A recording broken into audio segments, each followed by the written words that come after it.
on Unsolved Mysteries. It was a blueprint for tragedy. In Cokeville, Wyoming, a vengeful ex-cop, armed with a powerful homemade bomb, commandeered an entire elementary school. As a crisis escalated, it seemed that only a miracle could save the lives of more than 100 innocent children. By all accounts, Michael Short is a man with a red-hot temper and an affection for guns. When his misdeeds landed him in prison, Short masterminded a daring escape with the help of his 20-year-old girlfriend. Yonkers, New York. Sometimes you need more than luck to win the lottery. Just ask Sam Zelikson, who says he hit the jackpot after an eerie visit from beyond the grave. In Washington, D.C., the aftermath of a fatal house fire yields the unmistakable signs of arson and launches a manhunt for the killer of a young businesswoman. Join me. Perhaps you can help solve one of tonight's unsolved mysteries.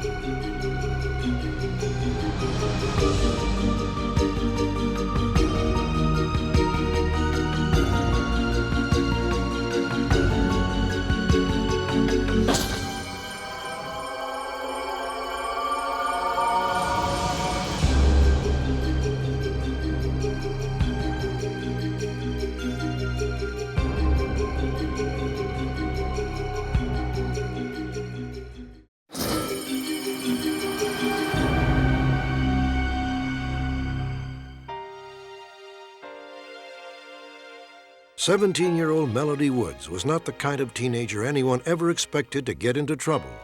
She enjoyed school, didn't stay out late, and had barely begun to car date. Then in June of 1994, Melody fell in love. Melody, Michael's here. I'm coming. Appreciate it. Sorry. Hi. I guess you met everybody already. Yeah, we're just getting to know each other a little bit. His name was Michael Short. Melody had met him during a summer session at her high school in Fort Worth, Texas. Short was 19 years old, and he made a very good first impression. Hi. Seems like a real good kid. Did you see the way he opened the door for her? But that first impression evaporated quickly. Melody's parents never guessed that the man their daughter loved had a criminal record and a nasty reputation. Michael's not afraid to use a handgun or a weapon. Statements from some of his acquaintances indicated that his favorite pastime was dressing up in black and shooting at cars and trains. 6 months before he met Melody, Michael Short and a friend came up behind a couple driving down the highway. They were in the fast lane, moving too slow to suit Short. You ain't gonna drive the speed limit. You got no business being in the passing lane. Just pull over and let him by. He can go by if he wants to. He's right on my tail. He's starting to bug me. God, this guy's ticking me off.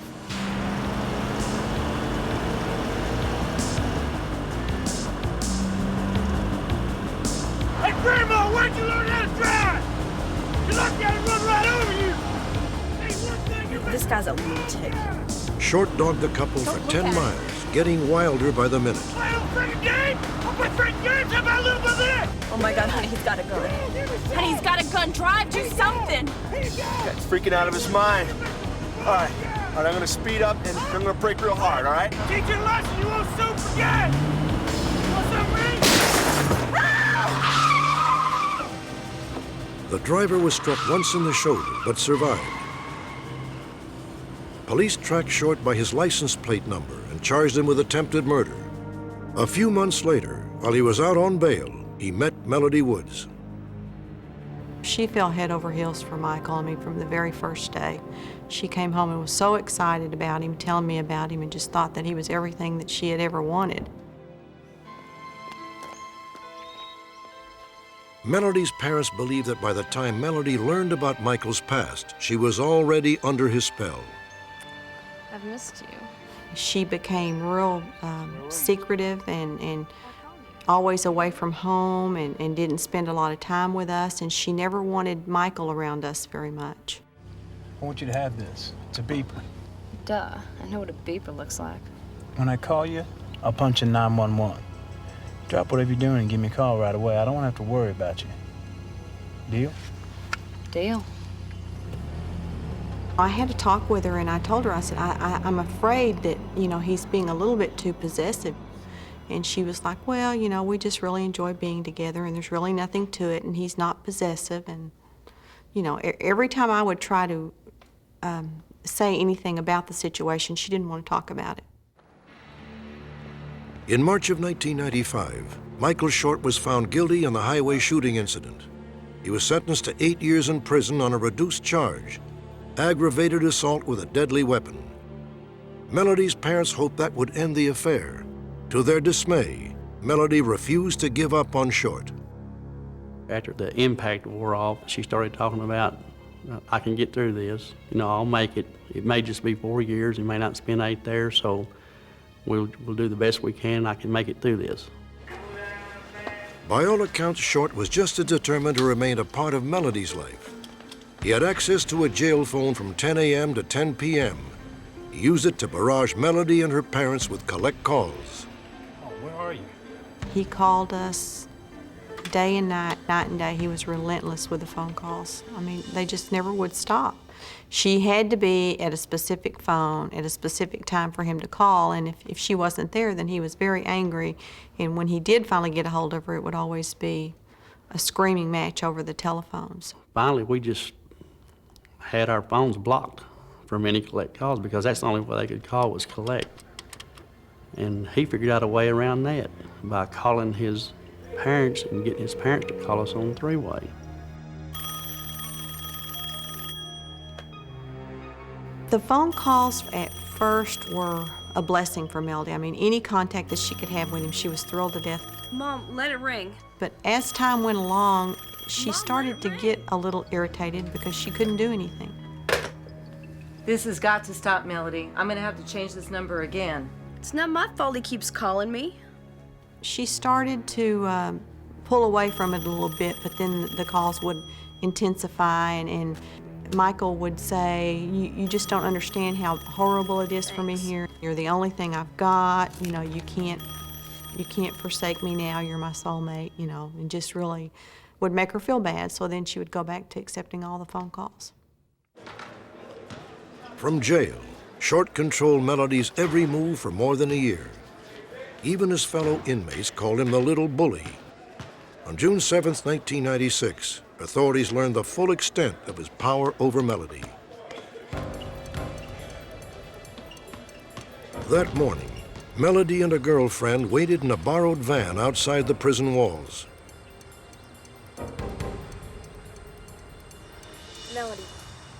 Melody, maybe we should go. It's 7:45. He says gym ends at 7:30. Christy, just hang on a few more minutes, okay? He's gonna be here. All right, rec's over. Let's go, guys. You know the drill. Line it up 2 at a time in front of the gate. Stop bouncing the ball. Let's go, Rick. Let's go. Before anyone could react, Short made a bold break for freedom. Hey, Short, hold it. Stop or I'll shift.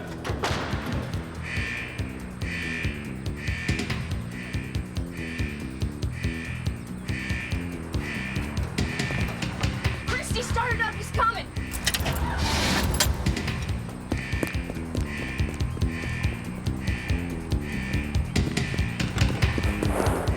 Go, go, go! Start to finish, the entire escape took less than 1 minute.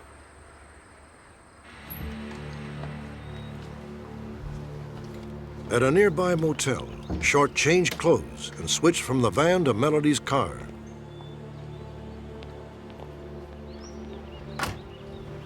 Hey, be careful, okay? I will, all right? I'll call you. I'll ring once and then hang up, and you'll know it's me, okay? When he left, he took Melody with him, possibly against her will.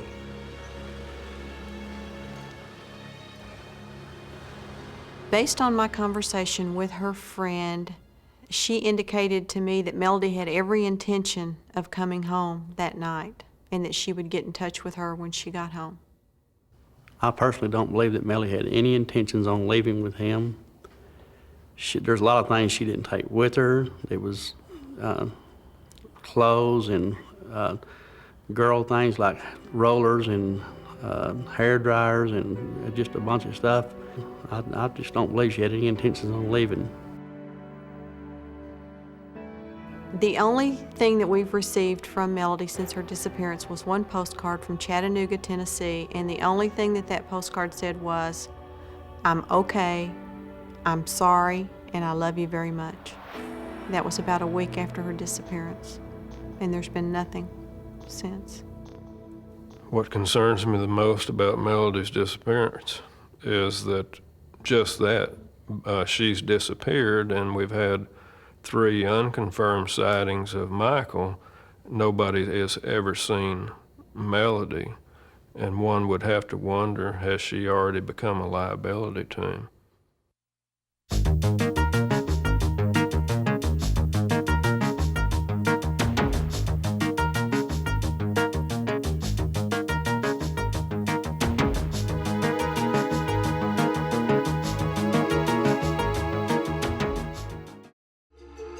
In a moment, when a madman takes an elementary school hostage, the residents of a small town can only pray for a miracle. But first, was a young businesswoman murdered to keep her from blowing the whistle on illegal banking activities?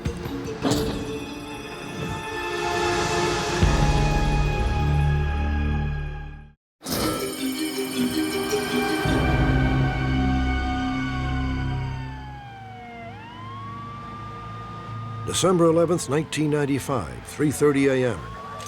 Fire units raced to a blaze in the fashionable Georgetown district of Washington, D.C.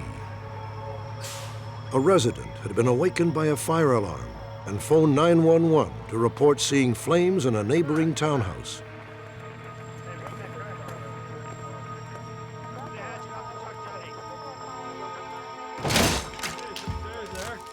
Once inside, firefighters discovered that the blaze was restricted to the upstairs bedroom.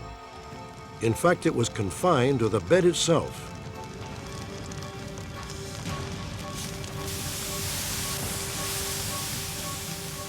Initially, it appeared that nobody was home. But as the smoke began to clear, the firefighters were stunned to discover that the bed was occupied by a woman, barely breathing, but incredibly still alive. 38-year-old Lynn Amos was a financial analyst who'd been living in Washington for just 5 months. She was rushed to Washington Hospital Center with third-degree burns over 80% of her body. One of the nurses who saw her when she first was taken to the hospital told us later on that she asked Lynn when she was brought in if she knew what happened, and Lynn shook her head no. At first, investigators believed it was an accident. Lynn's blood alcohol content was 0.25, 2.5 times a legal limit for driving in Washington, D.C. That fact, coupled with the discovery of a cigarette butt, seemed to indicate that Lynn Amos had been smoking in bed. But Lynn's friends and family rejected that scenario. Well, Lynn didn't smoke. I smoked until recently. If you're a closet smoker, you certainly smoke with your friends who smoke. There were no dirty ashtrays in the house, there were no matches, there were no cigarette packs. There was no evidence that she was smoking in bed. Within a few days, the police had to rethink their initial assumption. When insurance investigators came to the house, they found the presence of accelerants on the mattress, floor, and pillow. They concluded that the fire had been deliberately set. The insurance investigators' report showed that there was a combination of kerosene, gasoline, and turpentine. And the doctor has told me that her burns were consistent with those from a fire that was accelerated. He told me at the hospital he couldn't believe that only she in the bed burned. He said she looked like the result of a house having been burned around her. Lynn Amos hung on for 10 days, barely conscious and unable to speak. On December 21st, 1995, she passed away. A month later, the cause of death was officially listed as homicide. But who would want Lynn Amos dead? And why? She seemed an unlikely target, friendly, outgoing, with no known enemies. But Lynn Amos apparently did have her secrets. In the weeks before she died, she abruptly stopped talking to her friends about her job. When pressed, she refused to elaborate. To those who knew her best, a motive for Lynn's murder began to emerge. Lynn Amos had moved to Washington in August of 1995 to take a position with a management consulting firm. As part of her job, she made frequent trips to Mexico to assess the lending practices of several large Mexican banks. Less than a month before the fire, Lynn had lunch with her close friend Emily Smith and offered the first indication that she was sitting on top of a bombshell. I realized when we were having lunch that I didn't know what she was working on, and that was unusual because we talked about work a lot. We did sort of similar types things. So tell me about work. Well, I've been working on this project for the Mexican equivalent of the Federal Reserve. What are you doing?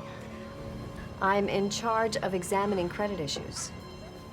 And I've seen some very bad lending practices. I waited, and it was clear she wasn't going to say more. So I said, well, is your report going to be ugly? And she said, yes, it's going to be really ugly.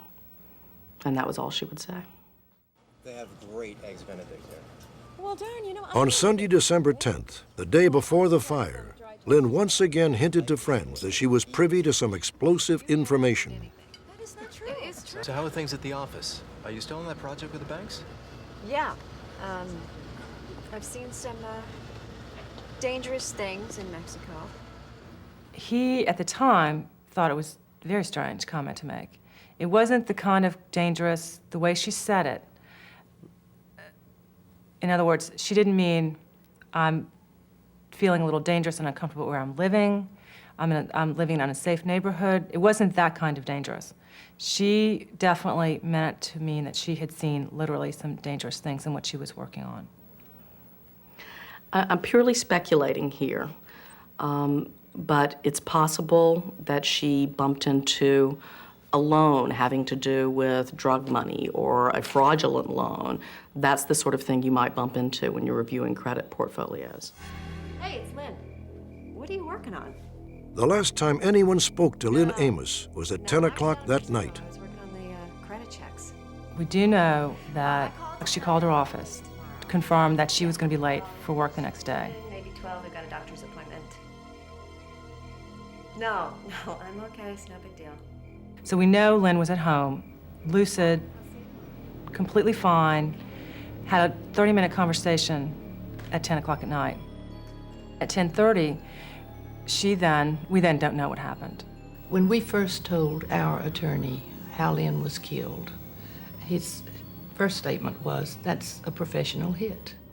The fire detective who came to the scene said that it had all the indications that this was a controlled fire, that somebody was there making sure that this fire didn't do more than it needed to do. Lynn's friends and family believe that sometime after midnight, the killer broke into the townhouse. Because there were no signs of forced entry, he may have had a key. You do what I tell you, and I won't have to use this. Let's go.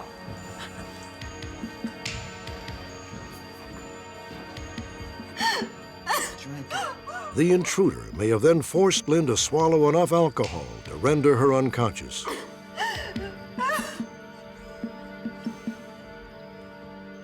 To achieve the level of alcohol that she was found with, it takes between 9 and 14 drinks in an hour for a woman her size, which is almost impossible to consume. That means you have a new drink every 4 to 7 minutes. According to the scenario, the intruder then set about making Lynn's death look like an accident.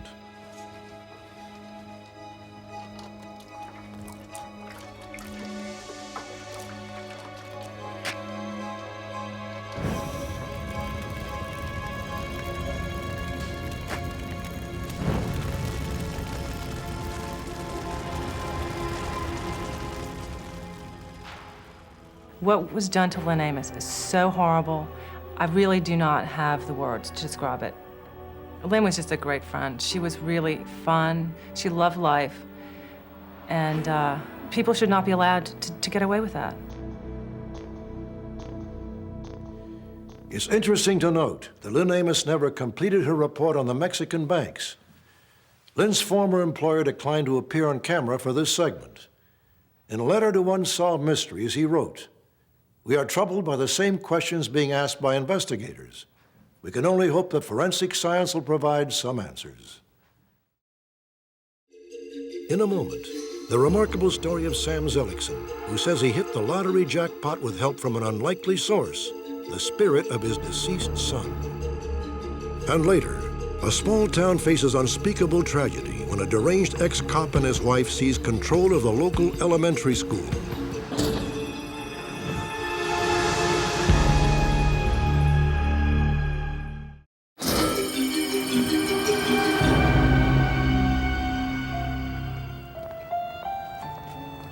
Meet Sam Zelikson of Yonkers, New York. Devoted father, loving grandfather, a down-to-earth, self-made businessman. Sam had been through just about everything a man could go through until the morning of January 16th, 1991.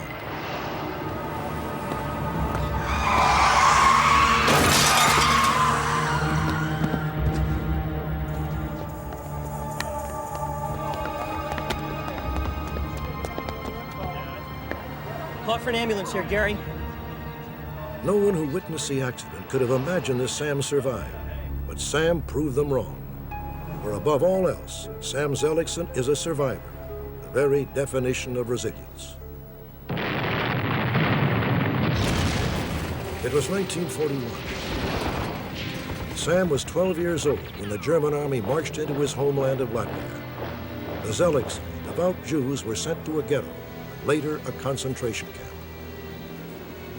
Sam was one of the lucky ones. He survived the Holocaust. But tragically, by the time he was liberated, Sam had lost his entire family. After the war, Sam moved to New York City, married and had 5 children. Then in 1986, he suffered another devastating blow. His only son, Barry, the pride of the family, died of cancer a week short of his 27th birthday. For Sam and his wife, Janice, the heartbreak of losing their only son was almost too much to bear. Come, let's go. He was wonderful. He loved the family. He was worried by the younger sisters. He was protective. And he loved us very much. And we love him very much. My brother was the good sheep, the spirit of my family. My brother was always trying to make everybody happy. Although Barry was gone, his spirit and memory served to hold the family together. By 1991, it seemed the worst was behind them. Then came the day of Sam's accident. You bet. All things considered, Sam came through in pretty good shape. Oh, probably about an hour. A sprained neck, 2 broken ribs, a single cut on his forehead. After 2 weeks in the hospital, Sam was ready to go home. You look 100% better, you know, than when you came in here. Yeah, you're right. I was generally laying in bed and saying my prayer quietly. But this time, I felt like an arm touched me. And I stunned at the moment. And as I looked, I saw a side of my son, like he was in a shroud. Barry, my boy. Barry. I couldn't believe it. I thought he came back to me. I thought God gave him a new life. Sam just stared, locked in a profound silent exchange with the spirit of his deceased son. The spell was abruptly broken when another patient began to jabber about the state lottery. Look, Sam, look what day it is today. It's a $90 million day. Look, Sam, it's what they call the super lotto. Sure, it's $90 million today, Sam. When Barry disappeared, I thought there was a sign, and I had to play the lotto because he moved me towards it. He told me to play in a certain way. That afternoon, Sam came home from the hospital. His wife and daughters tried to keep him calm, but all Sam cared about was buying his lottery tickets. Thank you. Yeah. First of all, do me a favor. The first thing you do, I want you to go up to my room. The top drawer in my bureau, there's money in it. Take it out and bring it down here. For what? I want you to buy lottery tickets with it. Lottery tickets for what? Yes, because Barry came to me in the hospital and he said, buy tickets to the lottery. It's the $90 million lottery. When my dad came home from the hospital, he was really insistent that we play the lotto. He had this feeling that my brother was pushing him to buy a lotto ticket. And he kept telling us, let's play lotto. We have to play lotto. Barry was there. This was a sign from heaven that we need to play lotto. Oh. So do you know what numbers you want to play, Dad? The Zeliksons bought 16 tickets at $1 apiece, 16 different combinations of 6 numbers for a chance to win $90 million. Sam's overwhelming confidence slowly spread to the rest of the family. When we went to buy the lotto tickets, there was a feeling of buying it to please my father. And then there was this other feeling that, well, maybe something might come, so you never know. Anything in life can happen. Nobody knows that better than Sam Zelikson. That evening, he made sure his entire family was gathered around for the drawing of the winning numbers. State history. Now for tonight's winning Super Lotto numbers. The first winning number is 46. 1946, the year Sam left the refugee camp after World War II. It's on the ticket there. Right? Tonight's second winning number is 50. The year Sam came to America. The third winning number is 35. The number of years Sam and Janice had been married. Tonight's fourth winning number is 5. The number of children in the Zelikson family. The fifth winning number for tonight is 30. Daughter Denise's age. And the sixth winning Super Lotto number to winner share $90 million is 15. Son Barry's birthday, July 15th, 1959.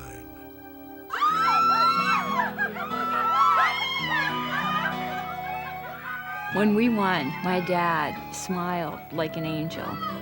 It was as if he knew that he really did see my brother. He was so happy, and I've never seen him glow like that. It was just an inner glow.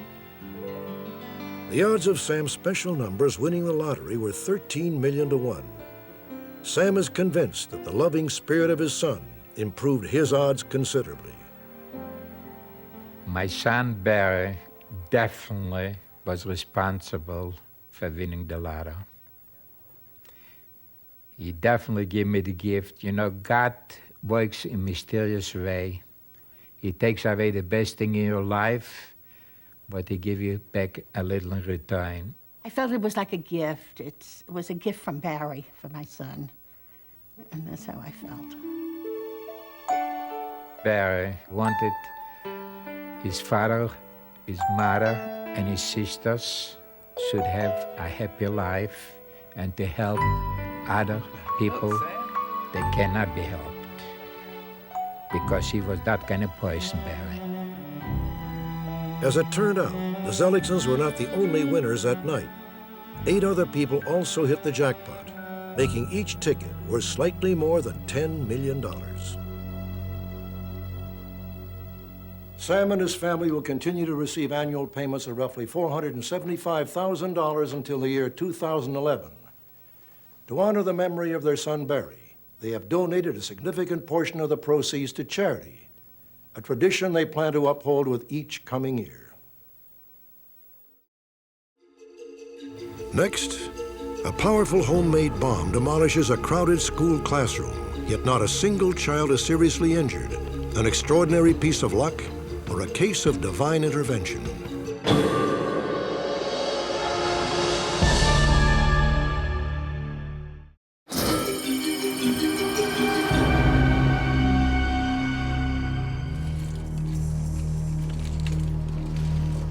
They wheeled it into the school just after the lunch hour recess. A homemade bomb packing the brute force of 25 sticks of dynamite. No futzing around over there, They herded everyone at the school, 136 students and 17 adults, into one small room. What is all this? Look, shut up and sit down! His name was David Young, and he was no stranger to Cokeville, Wyoming. He had served briefly as a town policeman before he was fired for misconduct. Young's resentment had mushroomed into a full-blown messianic tirade. It's a scenario that is now chillingly familiar. Innocent lives hanging by a thread at the whim of a suicidal madman. But 10 years ago, when David Young and his wife Dora stormed the elementary school in Cokeville, Wyoming, such horrors were still fresh and incomprehensible. To the people of Cokeville, it seemed only a miracle could save their loved ones. Hey, listen! You are all part of a great revolution, one that began many years ago. The government and its schools have filled your mind with lies. David Young made it clear that he was prepared to kill himself and everyone in the room. Read it. Virtually every child in Cokeville between the ages of 5 and 12 was at his mercy. Among them, Melanie Chadwick, then 8 years old. I didn't really realize what was happening because I remember one of my friends, older brother, Kevin Nate, his older brother Brian, he's like, well, we're being held hostage. And I remember Kevin saying, well, what does hostage mean, you know? We were really young and we didn't realize what was happening. And when the time comes, you will fully understand the plan I have for you. Now, so far, you've been pretty good. But if any of you tries to escape, we're going to have to shoot you. David told the kids that he would shoot them in the legs so that they couldn't run away. He said, we don't want to hurt you, but if you try to run away, we will. You, come here. You the principal? Yes, I am. Okay, you'll be my spokesman. You tell them I want $2 million apiece for each of these kids. And you tell them I'm attached to this bomb. If I go down and this wedge pulls out, this school blows sky high. We're about half an inch from death. News of the crisis flashed through Cokeville and beyond. Police converged on the scene. Deb, all 4 of my children are in there. Distraught parents confronted the sheriff, determined to take matters into their own hands. The radio said that there's a bomb. They want Take your rifle and put it back in your rear. Listen, I got my boys in there. If you can't get them out, I will. David Young was a veritable human fuse. One tug of his wrist could destroy the schoolroom and everyone in it. Okay, now get out of the way, come on. At one time, one of the children jostled Mr. Young, and he became quite upset. I guess he didn't want to set the bomb off. And either Mr. Mitchell or Mr. Moore suggested that they put tape in an area about a 9-foot square on the floor, what they called a magic square, so that the youngsters would not step inside that square and would not jostle Mr. Young's arm. There was, at one point, we kept thinking, well, maybe someone can shoot him, you know, from the outside, and I'd say no. At the time, Amy Bagasso was 10 years old. I remember thinking, oh my gosh, I am gonna die. You know, I'm not gonna see my family. How am I gonna, I'm not gonna be able to grow up. I'm not gonna be able to get my driver's license. I'm not gonna be able to do anything. May we please open some doors and windows and let some air in here? The fumes are making the kids sick. There were a lot of children getting ill from, you know, throwing up and so forth from the smell of the gasoline fumes. As the time went on and the fumes got stronger, most of us felt pretty nauseated. Our dear Heavenly Father, we thank thee for thy watch care. We prayed a lot. We thank thee for I remember just sitting there with my hands clenched so tight, you know, just praying to Heavenly Father that to let something happen, you know. Dear Heavenly Father.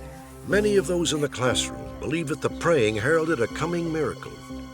First, David Young became agitated and appeared to lose confidence. Moments later, he handed control of the bomb over to his wife and left the room.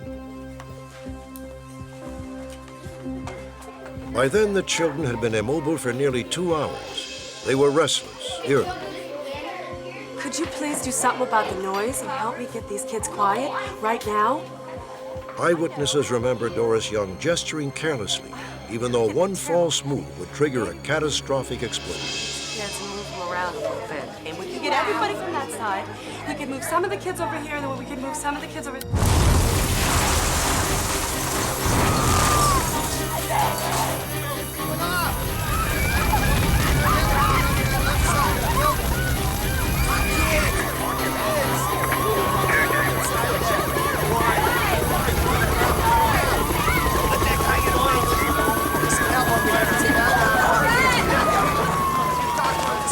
Fifth grader, a third grader, and a first grader in that room.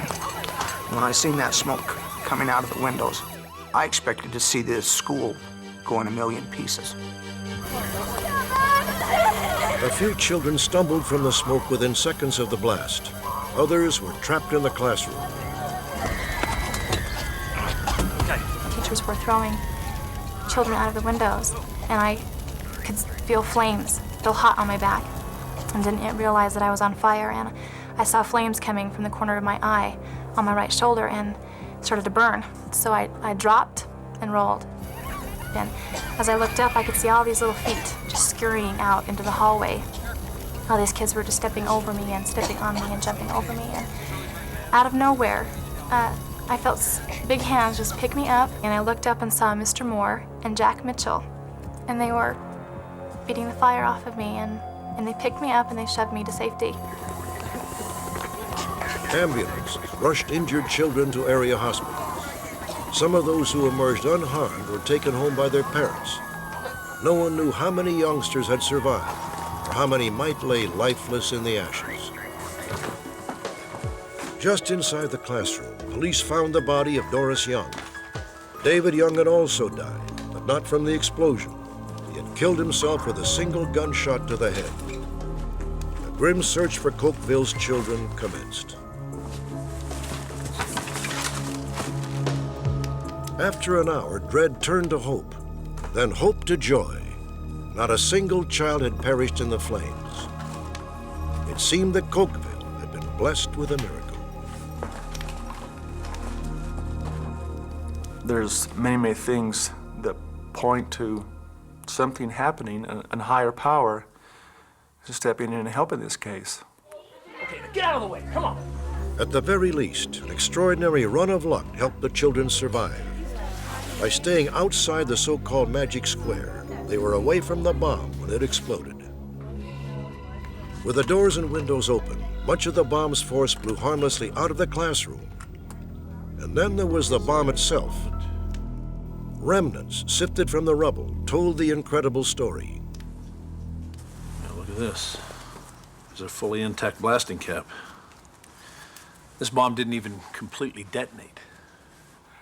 The potential of this explosive device could have and should have destroyed that whole end of the school building, had it have functioned the way it was supposed to. Police learned that Young had built and exploded several bombs exactly like the one he brought to Cokeville. Yet in the classroom, Young's bomb had unexpected problems. A container of blasting powder had become thoroughly soaked, rendering it a useless paste. Detonation wires to other tubs of powder had been cut. No reason, no explanation. There should have been 162 people dead in that room. We should have been in there just picking up bodies.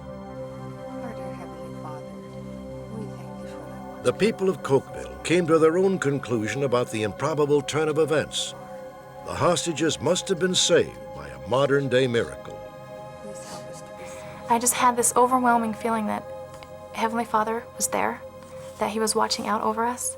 To me, I knew that the Lord was there with me, and I knew that He would make it all right and that we'd make it through it. A few students were adamant about seeing what they called a presence hovering above the room in the moments before the bomb ignited.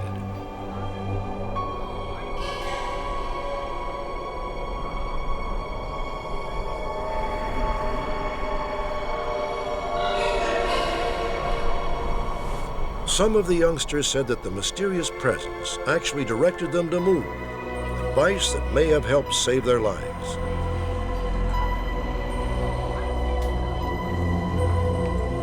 my mind, the only way out of that thing would have been divine intervention.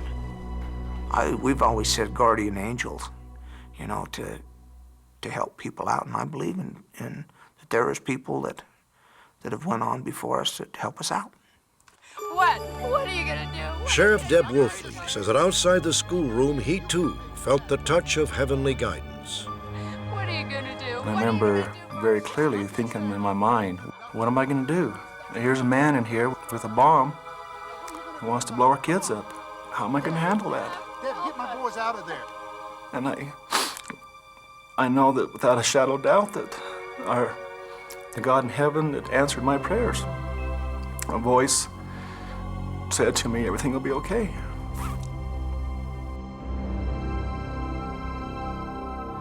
One final discovery.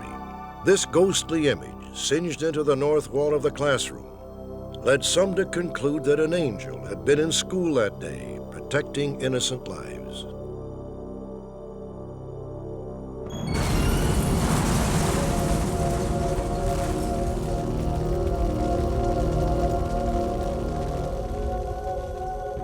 Ten years have come and gone since a crazed gunman named David Young nearly wiped out an entire generation in Cokeville, Wyoming. Since then, the town has resumed its quiet ways. But most folks there still believe that only a divine miracle stood between themselves and unspeakable tragedy.